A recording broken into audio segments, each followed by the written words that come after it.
আসসালামু আলাইকুম। কেমন আছেন আপনারা সবাই? আশা করি ভালো আছেন।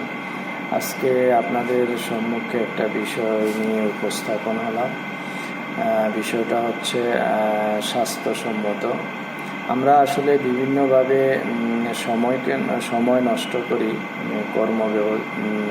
ব্যস্ততা, অথবা আমরা বর্তমানে মোবাইলের যুগ, মোবাইলে আসক্ত, ফেসবুক, ভিডিও, ইউটিউব, বিভিন্নভাবে আমরা সময় নষ্ট করি। আসলে আমরা নিজের স্বাস্থ্য সম্বন্ধে আমরা অতটা সচেতন নই। তো আমি বলবো, আমরা যত ব্যস্তই থাকি, ব্যস্ততার মাঝেও আমাদের দিনে যে কোনো একটা সময় বের করা উচিত আমাদের নিজের সুস্থ থাকার জন্য।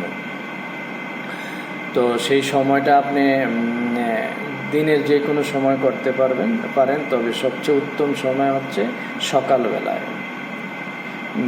আমরা যারা মুসলমান ফজরের নামাজ পড়ে সূর্যোদয়ের পূর্বে যদি সম্ভব হয়, আপনি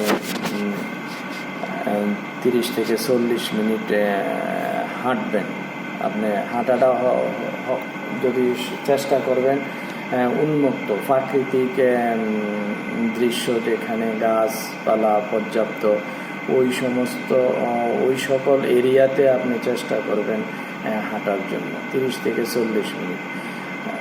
30-40 মিনিট নর্মাল হাঁটার পরে আপনি বাসায় আসবেন, অথবা আপনি বাহিরে উন্মুক্ত খোলা জায়গায় আপনি 10-15 মিনিট আপনি কিছু এক্সারসাইজ করবেন। পুশ আপ দিলেন, কিছু আপনার বিভিন্ন অঙ্গ সঞ্চালন করলেন। আপনারা জানেন আপনি বিভিন্ন ধরনের এক্সারসাইজ।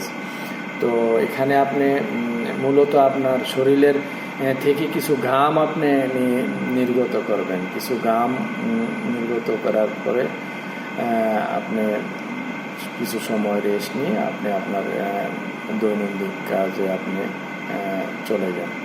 তো এখানে আপনি যদি প্রতিদিন নিয়মিত এই এক্সারসাইজটা আপনি করতে পারেন, ইনশাল্লাহ আপনার শারীরিক সুস্থতা অনেকটাই আপনাকে সুস্থ রাখবে। আর আপনাকে ছোটোখাটো বিষয়, নর্মাল কোনো রোগ ব্যাধি আপনাকে সহজে আক্রান্ত করতে পারবে না। আর কারণ সকালে আমাদের ওই সময় আপনার পর্যাপ্ত অক্সিজেন আমরা পাই প্রাকৃতিক আবহাওয়া থেকে। তো চেষ্টা করবেন সকালেই করার জন্য। আমিও নিয়মিত এই এক্সারসাইজটা করে যাচ্ছি। আলহামদুলিল্লাহ আমি উপকৃত হচ্ছি। তো আপনি বিভিন্নভাবে আপনি ইনশাআল্লাহ শরীরের বিভিন্ন রোগ থেকে আপনি মুক্ত পাবেন।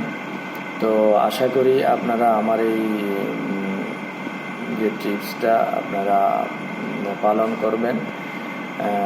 পরবর্তী সময়ে অন্য কোনো বিষয়ের উপর আলোচনায় আসবো ইনশাআল্লাহ।